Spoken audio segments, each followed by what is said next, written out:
So here we are at, I guess this is Tahquitz Rock. I'm with them. And this is the Devil's Slide Trail. So normally I take Marion Mountain, but I guess this trail is, I decided to take this one, but it seems a lot more popular. So we're gonna go ahead and get started. I did get a permit here, which was unusual for these, but I also agree with it, which is I was foolish not to have gotten it. I had to drive back, and the ranger station is a couple miles away, because the first time I didn't get it, which was wrong with my part. So I actually agree with it, because especially on trails that are very popular, permits are kind of a way of limiting traffic so that you don't have thousands and thousands. Well, they don't exactly have thousands. They're going to have quite a few. So we're going to get started. As I said, this is a more, according to what I understand, this is a more popular trail than the other trail in the Marion Mountain. Because Marion Mountain, there was nobody there. There's a nice parking area. Well, no, actually, this parking area is nicer. And the ranger lady over there at the station told me that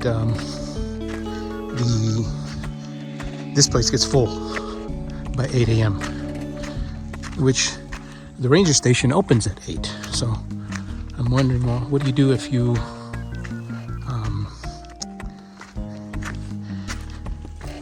get here before 8, which is what most hikers probably would do? I wouldn't know. Lap 1, 27:38. Heart rate 114. So that was my first mile. And in terms of aggressiveness, it's about average aggressiveness. I did 588 feet in that first mile. So it should give you an idea. If you recall my last hike to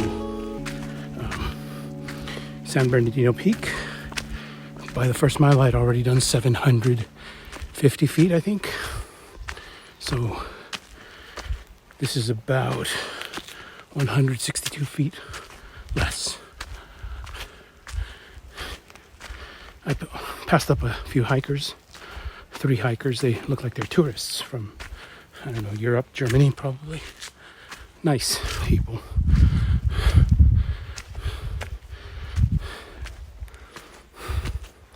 So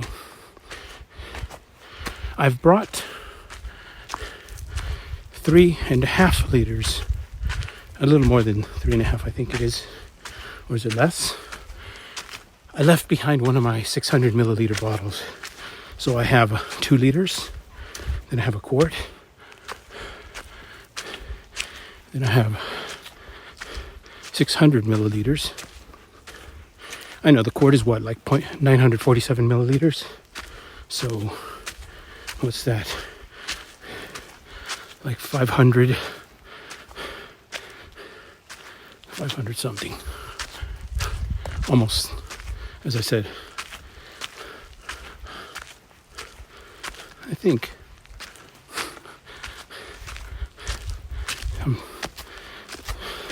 what's weird is sometimes when I run, I will actually do calculations and they'll come out okay, but not all of them. I calculate to distract my mind from the pain. Even hiking is a little bit painful. Although I've told myself that I haven't taken a break in weeks. I've been working out, I think, for 3 weeks nonstop. And when I mean nonstop, I mean like 7 days.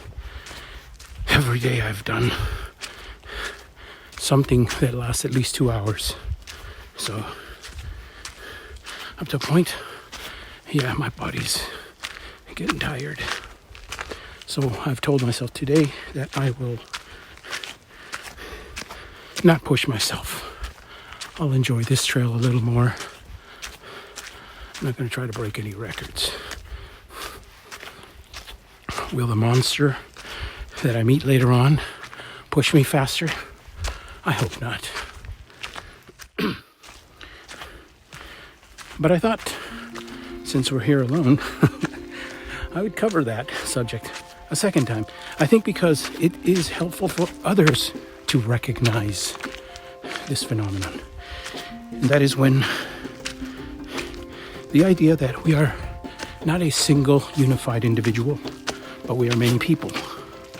And this is a phenomenon that is known in philosophy. I'll put a few points, I'll put a few links you can read.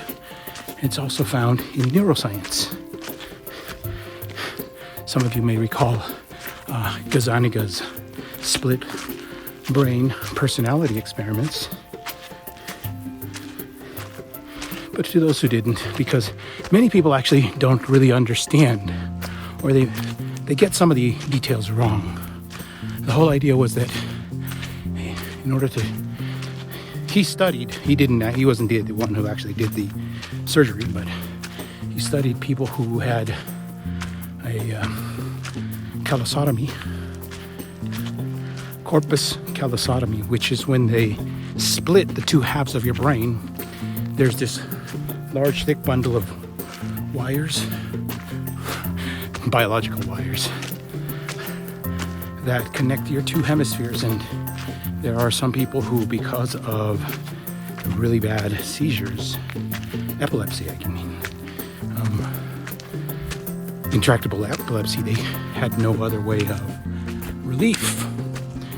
And they'd found that these callosotomies, cutting those wires between the brains, actually reduced it and practically eliminated it in most.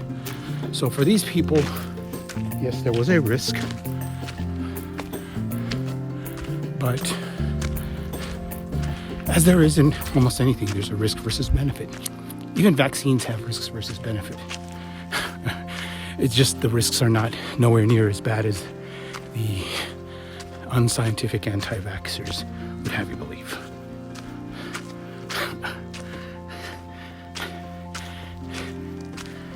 So, in this case though, for the folks with epilepsy, it was a benefit to get this, even though one of the things that they discovered, that's what Gazzaniga discovered, was that when they did this, these people's split brains would in some ways, not entirely, like I said, there's limits to this, but in some ways, they would behave like two separate individuals.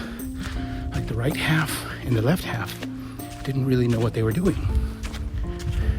And they do this experiments where they have one eye see something and the other eye describe something else.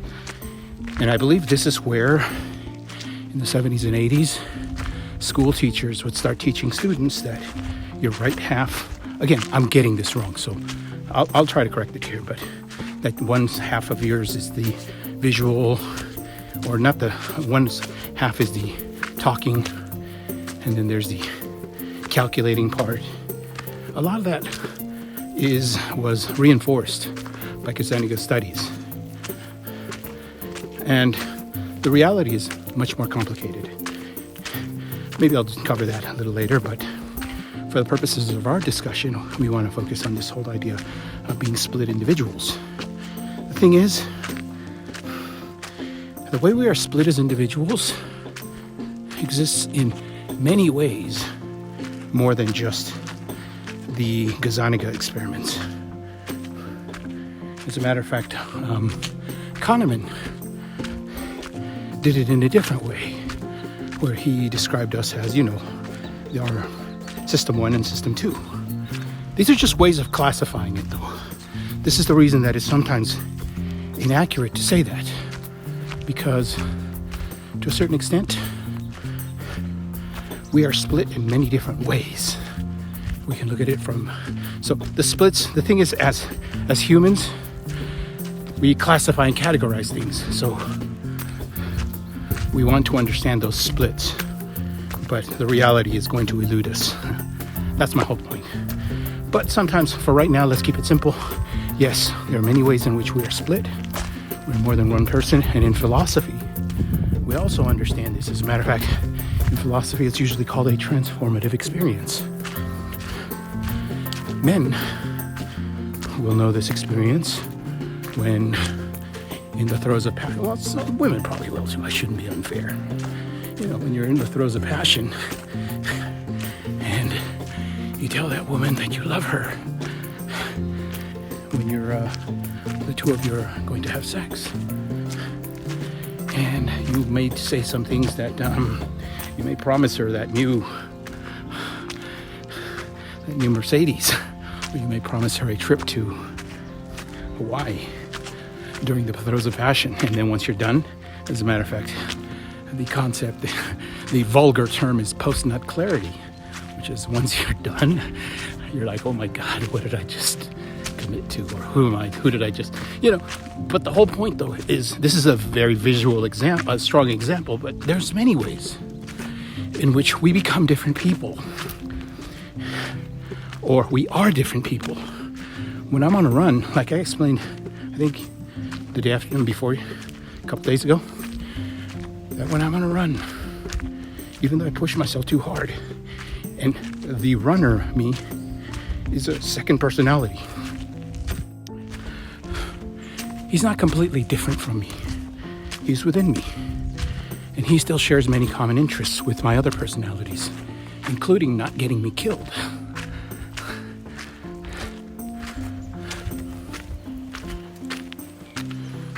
Lap 2, 29:32. Heart rate 111. And so that one was a little slower. Oh, because I was doing all that talking. Like I said, when I talk on the camera, I go slower. I shouldn't be so worried about my times anyway. I'm trying to take it easy. I've set my target heart rate. I said 110 to 120, but I think that may actually be a little aggressive. I think I should set it to 105 to 115.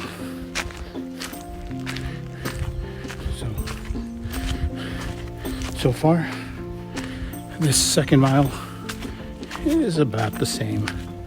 Right now I'm at 12:10, so that should tell you that I've done about what? 622 feet. So a little more than the first mile. But most of these 2 miles are like switchbacks. So I'm pretty sure if I point straight down, the trailhead is still not that far away. I'm just gaining altitude on these switchbacks.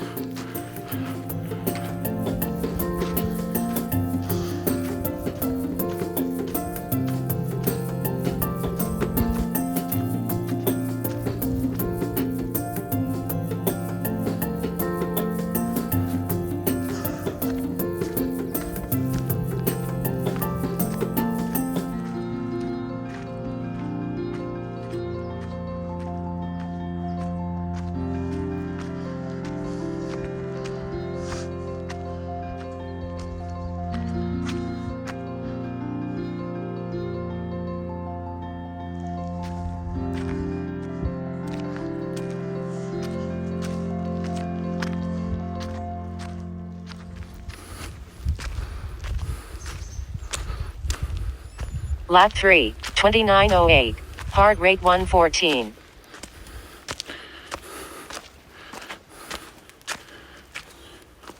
So 1,800 feet. So as you can imagine, the rise has been pretty much consistent. No worse, no less. Almost too consistent. The path, as I said, this isn't a much nicer path for walking. You can tell they put some effort into keeping it nice. As a matter of fact, if I didn't know any better, I would think that some of this that looks like dirt or sand was actually put on there by the the Conservation Corps, the ones that do this work.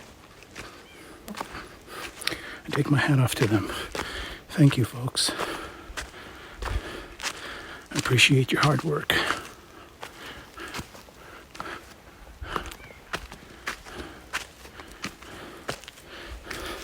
One thing though, the environment is changing a little bit. You can tell that the trees Not a little bit. They look a little bigger. I don't know. Maybe I'm wrong. But the bushes, the chaparrals, there's more of them here than there were down lower. Of course, I'm not that far up. As I said, I'm only 1,800 feet up. So,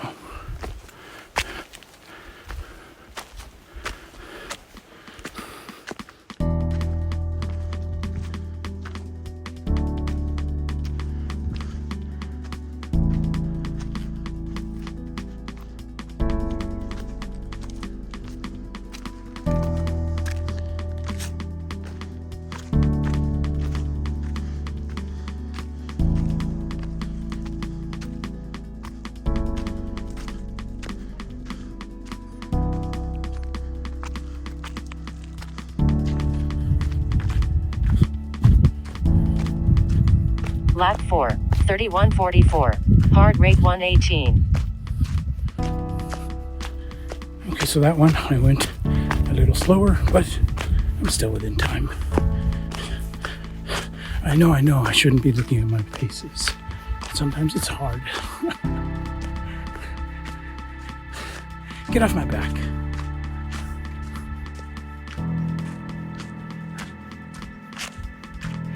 This last rise was about 600 feet because I'm at 2,450 feet. So we've had, like I said, it's almost like consistent 600 feet for the past 4 miles. I've started drinking a little bit of water. So.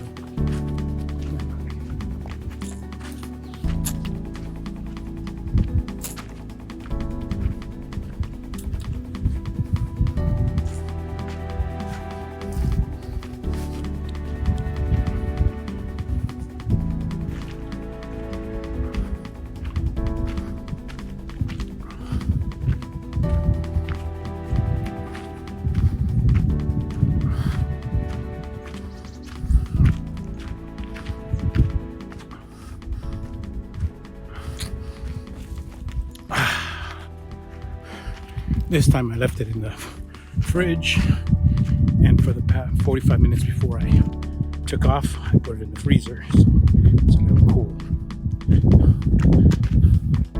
I do prefer cold water, of course, but once you're dehydrated, it doesn't make much of a difference. So it'll probably still be a little more pleasant.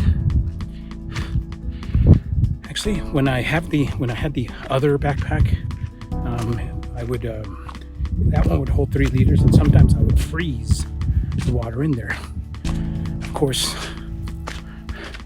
my fear is that since I use bladders, I fear that maybe by freezing it, since it expands, it might like damage the bladder, especially around where it seals. And then I might end up leaking all my water halfway through my hike. It's actually one of my bigger concerns. And I know some people actually don't like water bladders for that reason.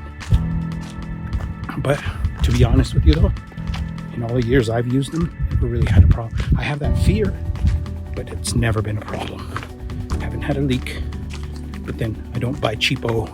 Actually, yeah, the first one I bought was a Chinese one, but it was still like a good quality one. It's still been going strong. But my whole point was that I don't think I'll be freezing the water in the bottle anymore. I mean, it works because that just means that for like the first 4 hours, I can't drink from it because the bottle's frozen. But as I'm hiking, it starts to cool off, or it starts to warm up. And after about 4 hours of hiking, it's nice, cool water. It usually takes about 4 to 6 hours to finally completely thaw, which is good for a bladder that's going to last me for a while. Okay, so after that little switch, that was a bit of a challenge. Where are we? There we go. We're doing good. Okay, let's keep going. That was at about the 5.7 mile mark. Actually, let me drop an anchor. I'll be right back. Lap 6, 37:42. Heart rate 110. Yeah, so this is from mile 5 to 6. And I didn't report mile 5. Mile 5 was actually not too bad. But mile 6, half of it, there were these crazy switchbacks that got pretty aggressive, which is why from mile 5 to 6, I gained probably 700 feet.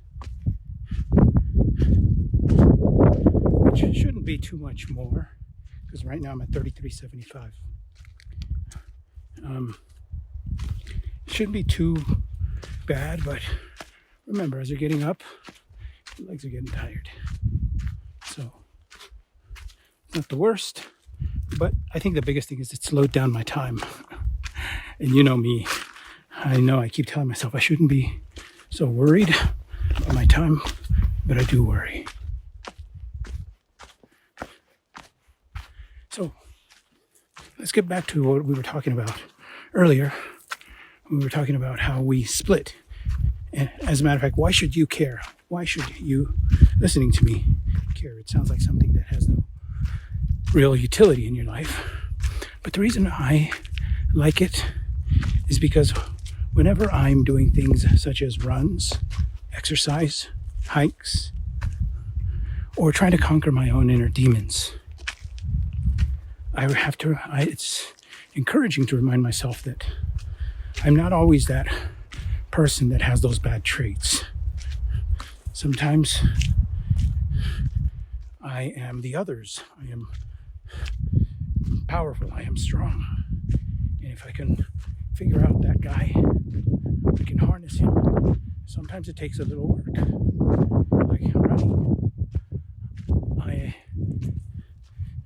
When it comes to running, I have about 3 or 4 persons. So let's say Phil 1, which is Phil, is me. Phil 1 is the guy who's in bed and in the house. He's lazy and he doesn't want to do any work, just like most people. If Phil 1 had his way, he'd be eating Cheetos, playing video games, and probably masturbating.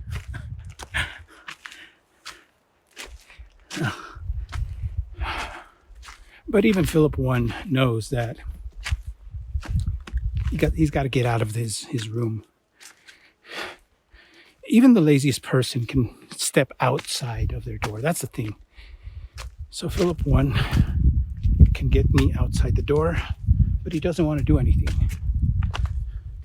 So Phil 1, though, he will get me to the park, to the starting line, and that's where he really doesn't like it. But I convinced Phil 1 by telling him that we're not going to run fast, because I know you don't want to run. You'd rather be on the couch. So let's just do this first mile. Take it nice and easy. And yeah, because he doesn't like it, because that first mile hurts. It is pain. That first mile never is going to stop being painful. But then other runners have told me, just remember, the first mile's a liar. So that's what I take it as. I don't believe the first mile. And so once that first mile is over, though, we run into Philip 2. And Philip 2, he works out a little bit, but he doesn't want to do anything too heavy. But he'll take me up to mile 2 or mile 3. So he's struggling. He's not liking this. But since we're here, he's like, you know what, screw it. We've already done a mile. No point turning back. So he takes me on to mile 2 or mile 3. And at around mile 2 or mile 3, it depends, we meet up with Philip 3. And Philip 3, he's warmed up. His blood is circulating. He's going to do this. Philip 3 will take me up to the 15 miles. So for the most part, he knows this is painful. But because he's got enough adrenaline in him by then, he can handle this. He's a very different person from Philip 1, of course. He's no longer afraid of that effort. He's going to do this. He will take me, as I said, up to mile 15 on the runs. Hikes, it's a little different, but anyway. Now, once in a while, if I'm running and doing more than between 15 and 18 miles, I will occasionally run into Philip 4. I don't usually, but Philip 4 is the guy who after so many miles, everything on my body starts to hurt a lot. I am in pain, and excuse me, the gimbal is. Anyway, so by 15 miles, Philip 3, is burning out. He's not enough anymore. But we hand the stick over to Philip 4. And Philip 4 is pretty zen about all of this. By this time, Philip 4 has already kind of been waiting and running alongside Philip 3 for a few miles. And this is important because for him, the mileage is really just, it's almost like meditation. So he just takes it as zen. And it's just this relaxation almost. It's difficult to describe. Probably, like I said, the best word to describe it would be zen. He's in that moment. Sometimes I think they say it's flow, but I wouldn't call it flow, because flow is like when you're just doing great. Whereas at mile 15, he's not doing that. He's stable, and he'll be able to do it. The most I've done is mile 27, mile 20, 26, 27 miles, I think. 26 miles is the most I've done. So Philip 4 will take me to the end. I don't usually meet him, but if I need him, he's my Zen master. So if you look up this little trail that I just came back from, it almost feels like the Marion Mountain Trail, where it's suddenly getting to see a lot of big boulders and stuff. I also saw a couple runners. So I'm guessing I'm about a mile, maybe 2 miles from the peak. It seems like the peak's about 1,000 feet. So it shouldn't be that far away. But I just like the fact that it looks a lot like the other trail from here. Except the other one, I remember, did have that little round valley. What's that campsite called? Yeah. So let's keep going. And let's see how soon we can get to the top. It's still, by my estimate, remember I haven't taken this trail, but it's still about 800 feet to go. So that should be about 4,300 by the time I finish this. Not too bad. So I've got nothing to complain about.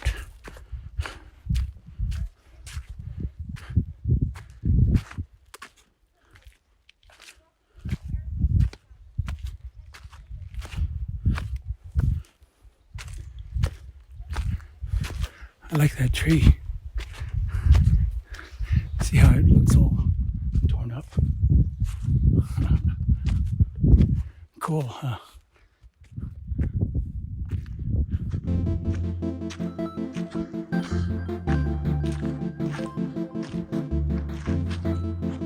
Oh, 0.3 miles. Almost there.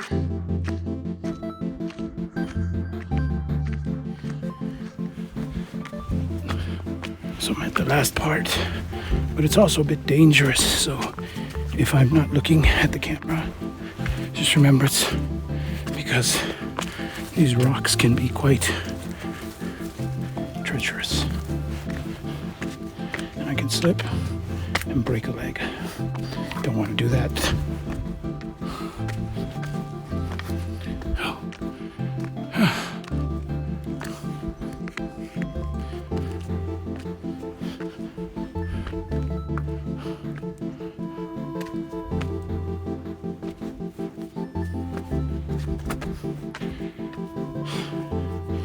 Yeah, I should go for the more doable part than the harder part. There we go. Oh. Here we go. Okay. Here we are. Okay. Oh my God. There we are. Okay. Oh, let's hold on. And there we are. A little more, a little more. This is the actual peak. This crazy rock up here. Yeah.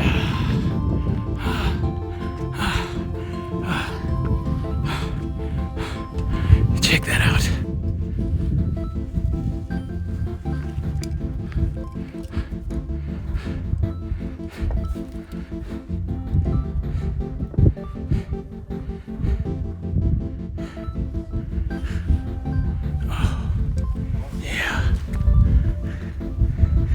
How about that?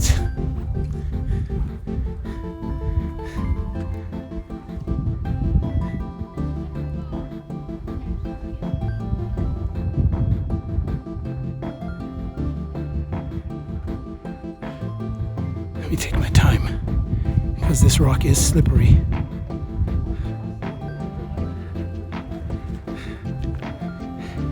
Isn't this amazing?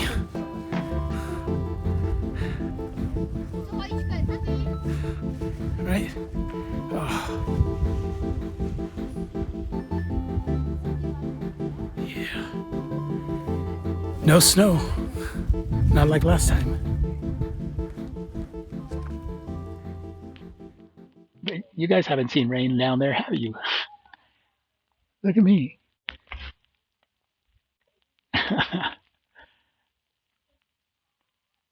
Ah, rain. Okay. Well. But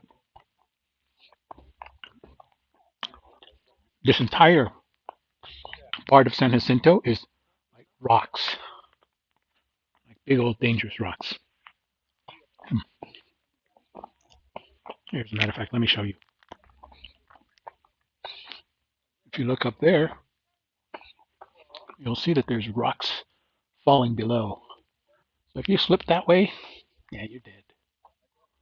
But there's no need to get terrified because you'd really have to make a very, very careless mistake to fall that far. I mean, it is a far fall. But see, Palm Springs, the cloudy skies. See the cloudy skies? And the light rain. Nice temp. Oops. Probably see all the egg on my teeth and stuff. But we should all do this one day. Maybe we should all do a little group. Whoa, so it's starting to rain a bit hard. So everybody's getting off the mountain. Yeah, it's going to get slippery, so I'm not going to film too much. Otherwise, I might end up slipping on these rocks. Yeah. How's your summer rain going? Hear the thunder? So everybody just kind of huddled in the... So that thing is useful. But nobody wants to stay here forever. We got places to be. So my only concern now is if it rains worse on the way down. It's getting a little cold up here. Which, remember, last time when I was at the other mountain, about the same height, it was like in the mid 70s. Here it's in the mid 60s. Probably part because of the rain. Oh, let me turn on my watch. Sorry, excuse me. There. Oh, that one didn't turn off. Okay, whatever. But yeah, it could be a problem if it starts raining worse. And the worst thing is, up here, I can't predict it. I don't even think that there was rain forecast today, because this summer has been so dry. So in a way, it's a good thing that we got some wet. But it could get dangerous, because, as I said, rain up in the mountain is of a totally different character from the rain down in the city. Another thing that also happens sometimes is that there is, it turns into hail very quickly. Don't want that. Okay, so as you can tell, I'm about a couple of miles down from the starting point.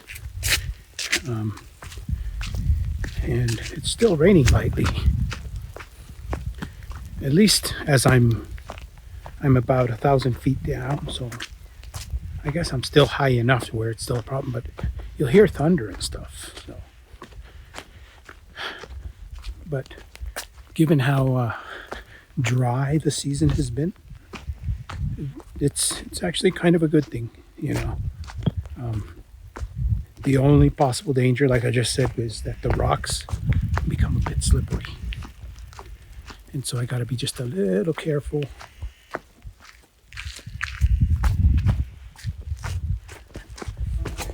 The other thing I also noted was that a lot of people have been making comments about my sandals. And as you can tell,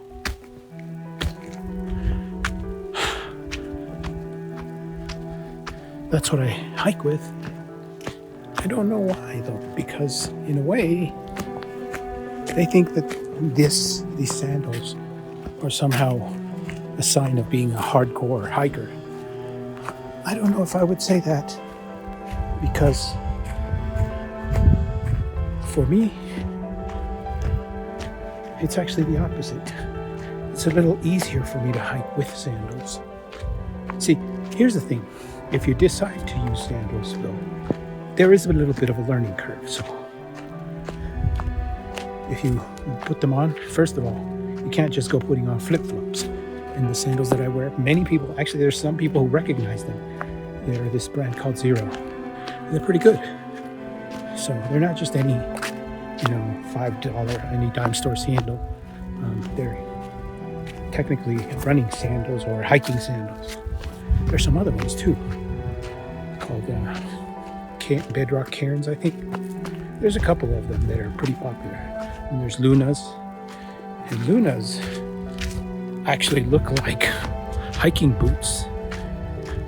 Well, they look like sandals. Like if you rip the bottom off your hiking boot and turn that into a sandal. So they look much rougher. They look much more solid than mine. But the point is, though, that all these sandals that I wear for hiking and stuff, are fairly rugged. So if you stub something or bump something, your sandals are not. And I say this because sometimes I felt like that's what would happen. My sandals might fall apart, but no, they don't. I've also worn Tevas and Chacos. The thing about Chacos, though, is Latitude 2537, heart rate 92. it's counting 2 miles down from the cabin, so it's not exactly 2 miles. As you can tell, we're at about 9 miles so far. So. But what I was saying was that that Chacos are just very heavy, and on long hikes, that does become a problem. Tevas are great all around. They're probably some of my favorite sandals. The only thing I don't do with Tevas, because I'll get blisters. Oh, that's what I was also going to say, is sometimes even with hiking, I'll get blisters with Tevas. It's not as common, but it happens once in a while where you'll get blisters.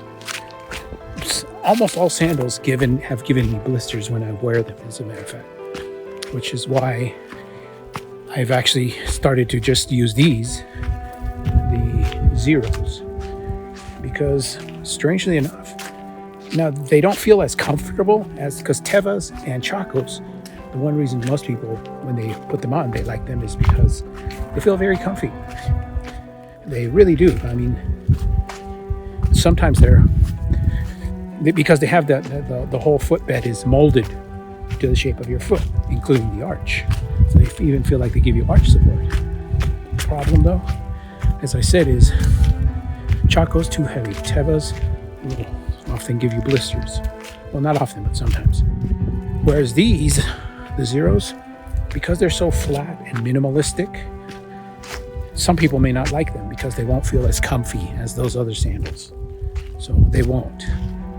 But I can tell you that unlike any other sandal, even huaraches, these things, I've never really had to break them in. I just put them on and I go running when I need to run. Or here I go hiking. And they're damn durable. These sandals that I have right now, they've probably got about 1,500 miles to them. Now, the actual warranty, though, says that they're warranted for 5,000 miles. I don't think they're going to make it to 5,000. But they might make it to 2,000. But I like them. And the other reason that I like them is because once I'm done with a hike, most folks, when they hike in their shoes, their feet swell up. Not only that, but you never notice how heavy your feet will act, that the weight of the shoes, unless of course you've got some of those really expensive fancy shoes that weigh less than even my sandals. But otherwise, most people, they wear normal weight shoes. And Chacos weigh like a pound a piece. And it doesn't sound like much, until you're doing 20 miles.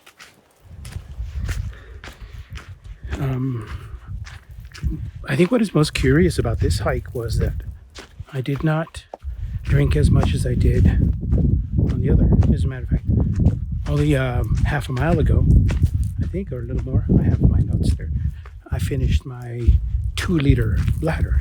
I still have my 1 quart and my 600 milliliter. Now, yes, I could drink it up right now, and I probably will in a bit, but the whole point is so let me be clear.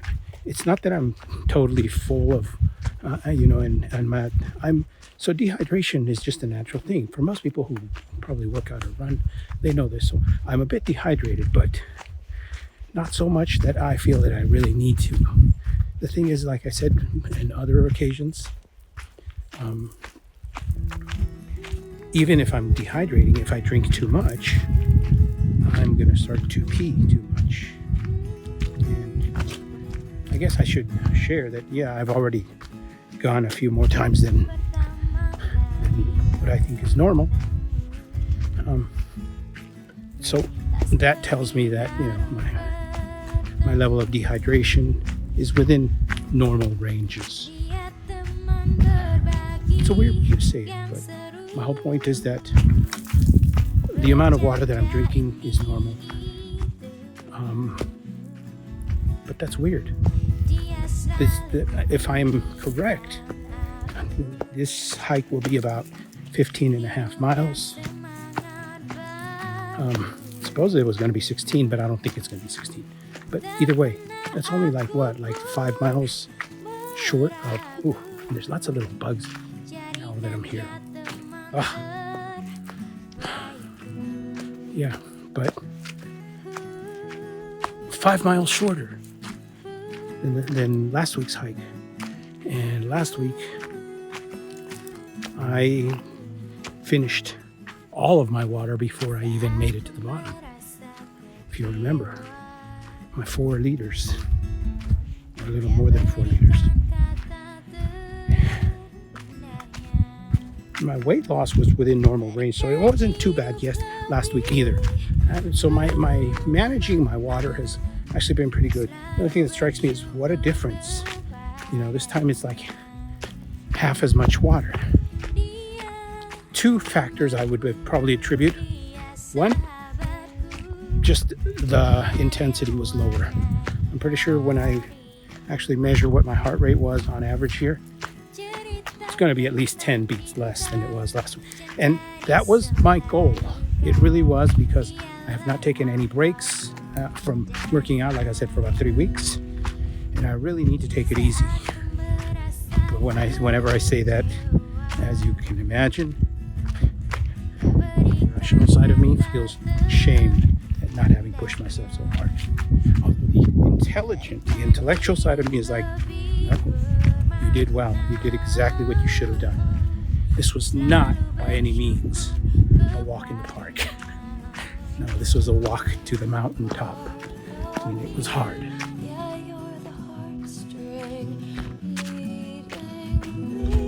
Giant rocks. So, finally, the hike is almost over.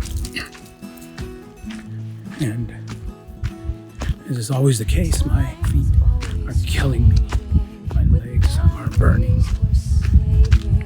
Yeah, it was 5 miles less, but it still is very hard on your body. But like I said, since I haven't taken a break, I'm guessing that also slowed down my performance. I'll check it out. Maybe it's in my mind. I'll put it up there. It's just in my mind. But at the same time, though, even though I feel tired, there's this amazing feeling of what I just did. Made it to the top of that mountain. Saw the world from there. And there are some people who do it, and I wish more people would. But there's also the fact that many will not. Even if they could, they won't. And then there's those who would want to, but can't. And it just feels like it's not so much a comparison as much as it is an appreciation for the fact that I can do this. It's almost like a superpower. That.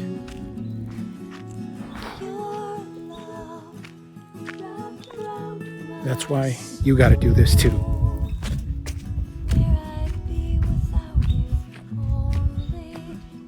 Let's go ahead and say au revoir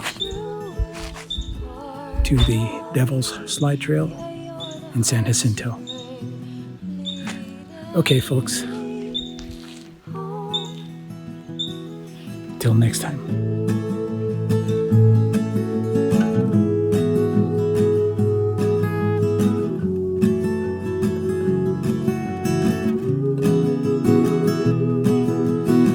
When our world is storming, your faith is transforming, and now I sing for you, for you.